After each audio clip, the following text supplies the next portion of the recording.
Yes, sir. We're officially back at it. This is Boog Nice coming at you with my New York Toy Fair 2019 vlog. This is the fourth installment of my vlogs from New York Toy Fair 2019. I believe it's four. Yeah, I did 000, 001, 002, 003, and now this is 004. This is going to be some of my Hasbro Marvel Legends coverage. You know, each year Hasbro does an event during Toy Fair that is not actually at Toy Fair. It's not in the Javits Center. They do something separate, but they lay out all the stops and put together a really huge event that I'm sure cost them a lot of money to do. So shout out to them for that. There's like a ton of security and swag bags, and it's at a really nice location.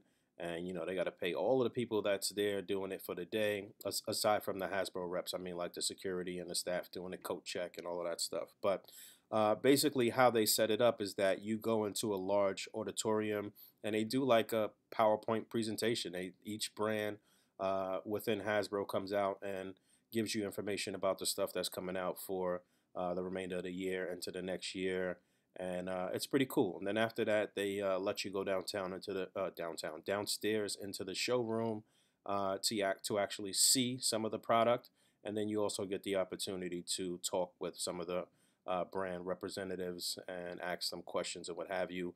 In years past, they have had separate time for the question and answer portion and the part where you get to sit there and take pictures and video and stuff. But this year, they had the guys right down there where all of the product was, and you had to like split your time between taking pictures and interviewing the guys. So I originally started taking pictures when I went in, and what you're gonna hear here is me coming in the middle of a couple of guys interviewing Dwight and Ryan, and I stood next to Shartimus, so you could hear me kind of whispering to him. I was asking him something about the Marvel Legends Nightcrawler. But yeah, I'll be popping in every few moments when necessary to give you my little commentary and give you more insight on what you hear or see.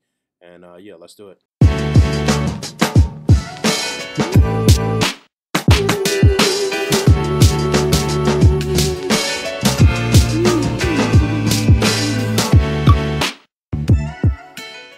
Thank you. With the upcoming Marvel 80th line, will we be seeing any possibility of no Bendy Wire. Since last year was the 20th. It rotates, but no Bendy Wire. Moon Knight. Rotates, but no Bendy Wire for the tail for Nightcrawler, unfortunately. I did know that that was the anniversary. I think it was actually last year, 2019. What you see there for 80th is all we're currently talking about here at Toy Fair. Right. Is Doppelganger using the same 6-inch mold as the 6-arm Spider, or 6 arms mold as the 6-arm Spider-Man? Yes, it has a lot of the existing base components from that figure. So Homeboy had asked if this new Spider-Man that they showed this past weekend is gonna share the same buck as the one that was released earlier in the year in the Kingpin wave, which was pretty obvious. And what you saw there was some of the 80th anniversary figures. I'll be showing my video from the showroom as the audio from the interview just plays, basically. So that's what you're seeing. I'm just sitting in my office leisurely recording all of these punch-ins, so the audio might be a little choppy, might be a little low for these punch-ins, but it is what it is. Well, you know, there's been a lot of talk about female action figures, obviously, and now with Captain Marvel being the first one. I mean, what has the reception been to it? I mean, are there different approaches to marketing the toys, or, you know, what's your general approach to Captain Marvel? To Captain Marvel? To Captain Marvel being the first female-led film. Yeah, I mean, we are so excited for the film, everything we've heard about it. We have a really full product line, not just Legends, but also, you know, fashion dolls and role play, and actually quite a few iterations of Captain Marvel. I think we counted 4 different ones. Right? We have the bomber jacket, we have the normal mohawk, we have the Star Force exclusive, and then we have the binary exclusive. So, you know, we think the character is going to be great, and we have a lot of offerings for the film. I think I asked you guys this last year about Toys R Us. This was before Toys R Us was actually finished. And I asked if you guys were going to have any issue with retail sales. Now that they're actually completely gone in the U.S., have you guys had to make any big adjustments as far as getting stuff out into other retail spots? And are there any plans for more retail stores aside from Target and Walmart, Walgreens? In terms of putting Legends out, products? yeah, Yeah, I mean, as you saw in our presentation, we have a host of mainline and retail exclusives. We continue to partner with parties such as Amazon, Target, and Walmart. But our fan channel, we have exclusive fan channel items. I think all the Hasbro brands do. So those are newish stores, not entirely new, but we continue to strive for distribution to get all of our great products into the hands of fans everywhere. So the reason I asked that question is because we were discussing this on the podcast a couple weeks back, and Rick had brought it up that he was told that Hasbro had took a real big hit with the loss of Toys R Us. So I was trying to get him to maybe delve into that a little bit. And I also know for certain that they had some layoffs at Hasbro as well. So I was trying to get a little insight there and present a question that may allow him to elaborate a bit more so we could get some confirmation without being too pushy. Nice. I noticed the hair sculpts on a lot of the figures have gotten a little bit more elaborate. I'm curious to know if you guys have ever seen some Marvel Legends customizers out there on social media and whatnot, if you've ever been inspired by seeing some of that and thinking, hey, we could do that too. Yeah, definitely. Yeah, definitely. I mean, the old days, the hairs were just one piece, something you could draft and pull out of a mold really, really easily. But, with customizers upping their game, with us been doing this for as long as we have, we're always looking for new ways to reinvent what you see and believe as a legend today, and to see what we can do to make sure that our stuff, is the benchmark for the industry. Could you name drop any of the customizers you like, or is that inappropriate? I wouldn't want to do that because there are so many really good ones out there. I wouldn't want to single out a couple individual ones, but we have, our engineering team, our model shop are also super fans, and they're always bringing some of the latest and greatest to all of our attention through emails of like, did you see this? It's amazing. Have you ever gotten any ideas or inspiration from watching toy reviews, and has that affected any of the way you've approached making any of the figures at all from watching? A lot of the, there's sometimes toy reviews are just absolutely crazy, the comments that some of the reviewers have for their stuff, but a lot of them, the ones that genuinely are talking about the product in front of them and what they like and what they don't like, is very helpful for us, because we don't get it right the first time every time, which is a good thing because it gives us a chance to revisit things, to give you a much better, much more improved thing a year or 2 years down the line, which enter 80th anniversary, enter 10th anniversary. If we weren't able to learn from our mistakes, to hear what the fans are saying out there and what they want to see us change, we're just going to kind of be in a box, and that's only going to get us so far. So hearing what you guys are doing and what you want to see on your reviews is very helpful. Listen, I don't know what the hell Shardamus was talking about right there, or who he was alluding to. I'm not sure what customizer friend he has that he was trying to get them to name drop there. I have no clue, but obviously he was talking about himself as a reviewer, and if they watch the videos, and I don't know, that was a wasted question, because they've said plenty of times that they watch his reviews, they watch everybody's stuff.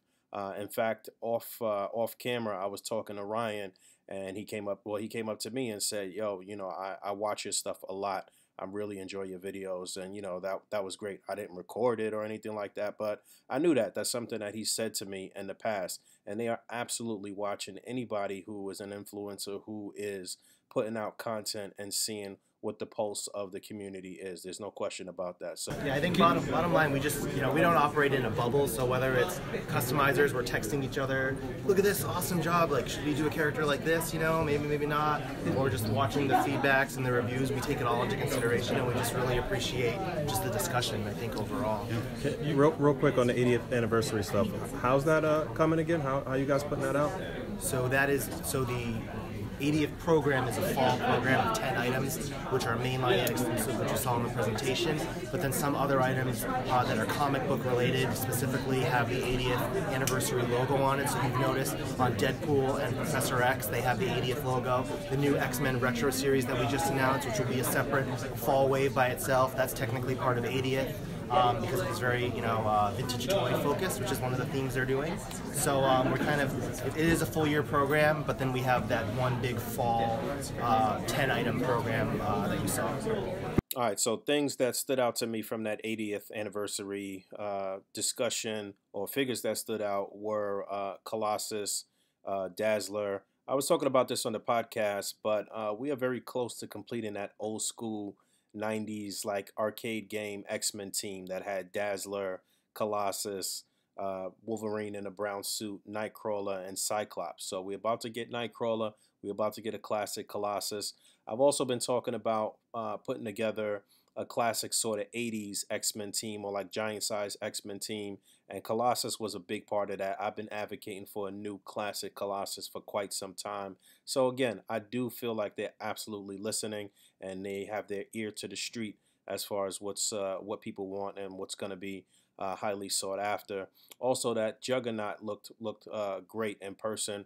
I'm pretty sure he's going to have interchangeable hands, so 2 fists and 2 open hands. The battle damage look was great, and that was something actually directly from the comic book. Somebody's knocking on my door here. Also, Captain America, Thor, and Iron Man, those classic versions of those iconic characters looked tremendous. My only gripe, and I said this on the podcast, was that the blue for Captain America's outfit was very dark. I wish it was closer to a lighter blue, to the classic comic look, but all 3 of those figures look great. I think Thor was scaled perfectly, and I'm really excited to get a new big 3 for Marvel Legends. Okay. Dwight, you said before that you like one of your favorite teams that you want to do was the Reavers, right? And we talked about that like 2-3 years ago. Now, finally, we're seeing the introduction of it, and I'm a big X-Men fan, so we're seeing more of the classic blue and gold teams. Well, most of the blue.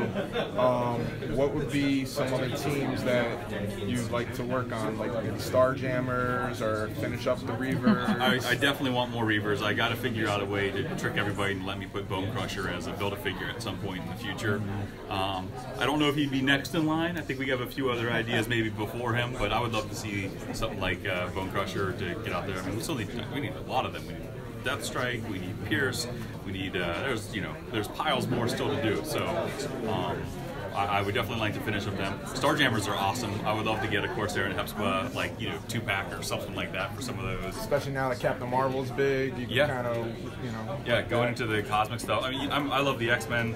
I don't know how deep we would go, but I'd love to see some Shi'ar. There's a lot of great stuff that, while with the vast volumes of the X-Men we're giving you, there are still so many universes and sub-universes to explore. As far as I'm concerned, he all but confirmed that they're going to do Starjammers. In fact, we've talked about this on the podcast too, the fact that the sword that they're giving a Nightcrawler is pretty much the same type of sword that Corsair uses. We already have the buck that they would need to make a Chad, which is the muscle of the crew, and he pretty much looks like the Abomination that we already got.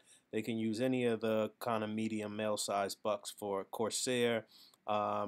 I'm not sure what they would do for Hepzibah, if that would be something new, but I think that we'll definitely see Starjammers. He talked about the Reavers. I don't see why they wouldn't continue that. I think that we've already been confirmed for a Lady Deathstrike somewhere down the line in one of these X-Men waves.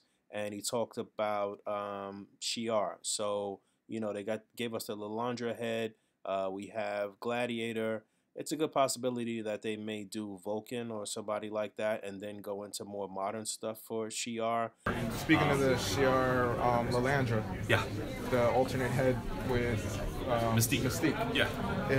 Are we seeing her getting her own body, or is that supposed to go with Silver Sable? It could go with Silver Sable. It's really that's up to your discretion. Okay. You and all of the fans, whatever you guys think you would like to do with it, do it. We're always trying to find a way to throw some fun little things at you guys, and there was no opportunity to do Lilandra today, but we have the ability to do a character like Mystique who can shapeshift into absolutely anybody she wants to. I think that point was missed on. It's her mutant power, guys. We can put any head. I wanted to ask, how large do you think you guys will ever be able to get with Build-A-Figure? Like, I just got the Kree Sentry figure, right? It looks amazing, but I feel like it could have been taller, like just larger. So I have a feeling that you'll never get to go as large as, say, something like the Days of Future Past Sentinel. I guess that wouldn't. So what's the largest do you think you could ever get, or are you seeking to get much larger with your Build-A-Figures? In the current package structure, with a master carton of 8-ish, under that format, the current format, something like Hulkbuster is about as big as we can get. the theatrical Hulkbuster from Age of Ultron. That thing, barely fit into that package. It's a very efficient, small, tight package. That being said, we're always looking at ways of doing other things, different things. 80th anniversary has some monster-sized 2-packs. So there's no reason why we couldn't look, and the Days of Future Past, Wolverine and Sentinel. There's no reason why we can't find ways to do those things outside of a Build-A-Figure program as well. So there's no reason why we couldn't someday do a big Sentinel or redo Fin Fang Foom. If we kept it in our current format, it would probably have to go over multiple waves. Which is something that we'd have to discuss and see if we wanted to do. That's something we did in some of our earlier days. But there's absolutely there's nothing that's off the table or out of the realm of possibilities. It just may not be delivered to you in the future in a way that you're currently used to seeing. Are you guys looking at maybe adopting the model of what Star Wars Black Series did with the barge and maybe doing something like that for Legends? Yeah, we've been discussing it. Like a Blackbird? Blackbird would be a good idea. Yeah. Understand what just happened right there, bro. So, I brought up the idea of them doing a Kickstarter campaign similar to what Hasbro did with the Star Wars Black Series. Only thing is, that barge that they did that was fully funded, well overfunded, and successful was for 3/4-inch figures. There are no 3/4-inch figures for Legends right now that they're focusing on. So if they were to do a Blackbird, like Dwight seems very open to doing, it would be for 6-inch. And I'm 1000% sure that Marvel Legends collectors would fund that in a heartbeat. I think HasLab is going to be an important part of the pulse moving forward, so all brands are looking at that. Yeah. Is Endgame the most secretive project you ever worked on? I think Endgame is the most secretive Marvel project I've ever worked on, yes. I'm sure this kind I'm of... excited because I know so little about it. I'm going to be able to sit down, like all of you guys in that chair when that movie launches and just be like, what in the heck is going to happen? So for me, I'm getting excited just thinking about that alone because it's like, I don't know. I don't want any spoilers. No spoilers. Yeah, no, me too. So it's like, that's a weird part of what normally we're getting scripts, we're reading scripts, we're having a lot of conversations with the studio, and the studio's been very open with us, to the level of what they want to share. We've had a couple of calls with some of the art directors and producers, and we've met with them, and we've seen some amazing stuff. But as far as how it all goes together, nope, nothing. For the 80th anniversary stuff, how long have you been working on that line? About a year. Yeah, it's been our normal cycle. So you had the normal lead time on it. These weren't figures that we're planning on coming out with, and then we can package them as 80th. These are extra figures wouldn't be getting otherwise. Yes, this was a program that we set out to create. After looking at the early success for the perception of what the 10th anniversary program was going to be, we thought that we had an opportunity, especially with this amazing 80th anniversary of Marvel, to revisit this a similar program and do something different with it. Yeah, it was about a year out, so when we revealed the 10 years, around this time last year is when we started working on that, and every single item was planned to go in that. And as you can see, it's mostly new stuff. I mean, there's like Juggernaut is probably the biggest reuse. A lot of newness there. X-Men 102 is my first X-Men comic, so I feel like you made this just for me. Oh. Who's heading up the Spider-Man line right now? Which part of the Spider-Man line? Spider-Man in general. It was my understanding that there was somebody doing that last time. Did that person change as far as the person making decisions about what's going to get made, what's going to come out? Yeah, we have a pretty big design team right now, and our marketing team is split onto 2 or 3 different pillars. Oh, yeah. So we have a Spider-Man team set up, and that has a couple of designers on it as well. I'm going to be overseeing a lot of the Legends and some of the theatrical stuff. We've got 5 or 6 really talented guys and gals on the team that are diving into all the different pieces of Marvel. So we both stuttered a bit there, but I was inquiring about the fella who was working for the line or working directly on the Spider-Man line, because I distinctly remember him saying that to me at New York Comic Con, at their press event for New York Comic Con. He's the guy that had the tattoo of the joints on his arm at the bend of his elbow. And I think that he was laid off when they laid off a bunch of people, or I don't know if he was fired. I don't want to put that out there, but I distinctly remember him telling me that he was heading up the line. And I feel like a lot of us feel like that Spider-Man wave was pretty lackluster that came out, aside from Kingpin, aside from the Build-A-Figure. So I don't know if they made some changes or what was going on, but clearly Dwight didn't want to answer that question directly. I didn't press him. Also, that Hydra Man was probably one of my standout favorites from Comic-Con in general. From Marvel Legends line, that was one of the things that really looked attractive to me. I'm hoping that he has interchangeable arms, so he can have regular flesh arms. I don't know. I didn't get confirmation on that. It looked like the effects on his feet could just come off and that he had regular feet. It seems to be the same buck that was used for the Netflix series Luke Cage. So we don't have confirmation on the arms for him. I do feel like I heard that it was confirmed that Cannonball doesn't have legs, which is a real bummer.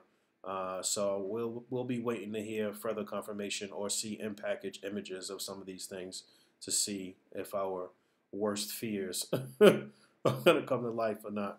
Is there a possibility of a exclusive action figure design for comic book shops, similar to how there's the Walgreens figures, the Walmart figures, etc.? Oh, that's an interesting thought. Yeah. Like the way you did the X-Men, that one X-Men wave.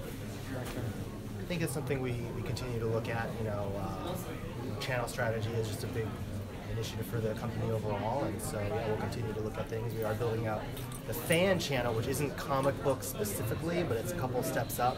You know, a lot of those type of retailers sell, you know, all these great collectibles for comic book things. Have you guys thought about releasing a Stan Lee figure at any point? Yeah, we happen to build a figure. I got this, guys. Our line is that nothing is out of the realm of possibility when it comes to the wonderful world of Marvel. But you guys never thought of? I'm trying to play nice by saying, have you ever thought of doing a Stan Lee? Or? We actually, Hasbro did do a Stan Lee comic. Oh, the exclusive. I've made two Stan Lee action figures. Oh, any the updated? The Comic-Con one with the Peter Parker, who was one of our earliest Comic-Con exclusives, as well as a Superhero Squad Comic-Con exclusive when he was the mayor of Superhero City. They know damn well we wanted that Stan Lee that you guys have been seeing on the screen for the past minute or so. That was supposed to be split between a couple of Black Panther themed 2-packs. I think it was only supposed to be an upper torso and a lower torso, and you'd be able to build him. But around the time that image leaked was also around the time that there was some like sexual assault allegations against Stan Lee or something, some sexual misconduct. I don't know that it was true or what was happening. It was my understanding that some people was trying to shake him down or whatever. And I had asked that question at the last press event at New York Comic Con, and they weren't trying to answer it. But now they had their media-ready answer, and so I don't know. I'm pretty sure that we'll see a Stan Lee Marvel Legend very soon. Oh, okay. You guys Forgot ever about that one. Yeah, so I've had the pleasure of nervous working about what with you were him a gonna couple times. I was like, did I not know something? You guys ever think about doing like a Vision or a Shadow Cat in their regular scale, but where they can kind of be detached, almost like a Build-A-Figure, so that way it's a little more playability where somebody could make it like they're phasing through a wall or something like that? I have not. That's really cool. Okay. I'm out here. I'm trying to plant these seeds, and the reason that I brought up specifically Vision and more specifically Shadow Cat is because I'd like to see us get an old school Shadow Cat in that outfit that has been up on the screen for a few seconds here, and that will help us round out another member from that old school X-Men team, and it'll maybe have them do something that they've never done before and something that will absolutely benefit a ton of toy photographers. Yeah. I don't want to focus on with Wave 2. There was a long time between that wave and the first wave. Was there a reason that it was spaced so far apart? Did you think that the first wave might not do as well as it did and kind of wasn't planning to release a second one, or? It wasn't that we didn't think that the first wave was going to go be that good. It's just that normally on a first movie, we plan a wave. You're like, that's what we have, for many of those ones. Guardians of the Galaxy, had a wave. Remixing a lot Doctor of Strange had a wave. comic characters. We have a lot of the comic ones. Once we saw the movie and we saw the depth of the characters, there was just so much amazing stuff in it, and you know, Oscar caliber film. You know, There's so which many is awesome. more characters to do. Like, because like we had Killmonger, but then you see the film and you're like, man, I need the military suit Killmonger, right? So it's like, oh, yeah, pick one. So we picked the. Once we saw it, we're just like, there's so much more here that's yet to be tapped. You know, and you guys have been yelling at me ever since then. Where's Shuri? Where's Shuri? Where's Shuri? So there you go. We got her too. I know you're gonna cut me off. Somebody keeps asking, like, I have 1,000 comments. They want to know Heimdall. Heimdall? They want to know if you've thought about making a Heimdall character. I would love to I get, literally have like 1,000 comments right here. I would love to get a Heimdall into the line at some point in time. I think each year you guys have been getting better with the Marvel Legends. So I don't like to focus on negative like too much right now saying this, but has anything that's been produced recently that you've kind of thought, you know what, maybe this could have been done better? Is there any particular pieces that you could think of where it's Absolutely like, you know, every piece. Every single piece. Every single piece could be done better. So you guys are basically, you consider yourselves artists. Like, I think of action figures as art, and it's kind of like you have the mentality of an artist where it's like you're making it and then you're thinking it could have been better immediately after you made it. I think that's how I look anyway. I mean, and that's not to say that I'm and the team is not incredibly proud and pleased with what we have on display here. Right. I love a lot of what we've done this year. You know, but there are, you know, even some of the best ones that I think we've done this year.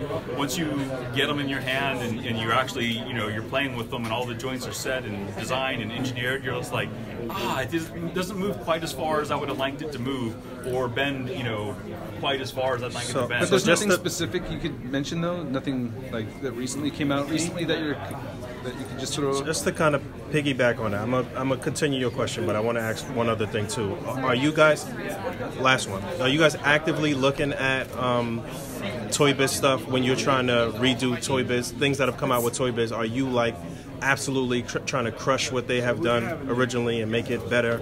Are you aware that people are looking to you guys to do that every single time to...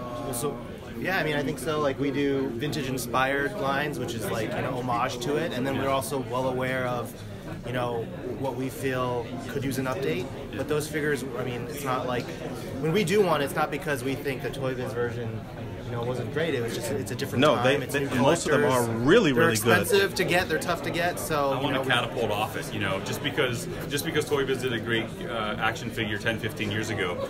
There's been so many new collectors that have come into this over that amount of time that don't have it or don't want to pay those outlandish prices. So it gives us the opportunity to revisit some of those big hits and do them again. Well, again, just piggyback on what he was saying. I think sometimes the collectors feel a little gypped, I guess, if you guys, for instance, the thing with Nightcrawler with the tail. I mean, Toy Biz did that 10, 15 years ago. I'm sure plenty of people, once we go back and we start reporting to our people, are going to say, you guys could have put a bendy wire on that tail, and that would have been the last little thing to surely crush the Toy Biz version and make your version superior. So just little things like that. Well, I don't know, I guess it's not really a question, but... Well, the Toy Biz version didn't have alternate heads and hands. So. True, very true. It's true. But it's always teetering, though. It's like, you know... I'm just putting that out there. We can't give you everything, right? Yeah, but there's nothing that stuck out that recently. No. Thanks, guys. Thank you, all of you. I was kind of messed there at the end. I mean, the whole thing was just kind of unorganized on our part. It wasn't really their fault. We should have had better questions prepared, but you know, they kind of threw us for a loop this year with how they enabled us to ask those questions. I thought we were going to be in a better setting that was quiet. You know, there was a lot of noise and stuff back there. But me and Shardamus had spoke a little bit after the camera stopped rolling and the recorders were off, and he was trying to get them to talk about the first few waves of the year and how they were kind of lackluster. You know, that Kree Sentry wave and Kingpin wave, and you know, not to say that Legends is on any type of decline. I still think they absolutely on their ascent, and they've been consistently better, but you know, they didn't really admit, I guess. And I was trying to talk about them actively trying to make sure they absolutely top Toy Biz Legends with every little thing that they do. You know, I was kind of disappointed that they didn't put any bendy wire in Nightcrawler's tail, but you know, Dwight came back with the fact that Nightcrawler's going to have 3 heads, so that is pretty great. But yeah, that's Legend stuff for this year. This has been going for a while. I've been ran out of footage, so you saw I was just putting up random pictures and stuff there. But this was vlog 004. Stay tuned for more. Talk to y'all soon. Peace.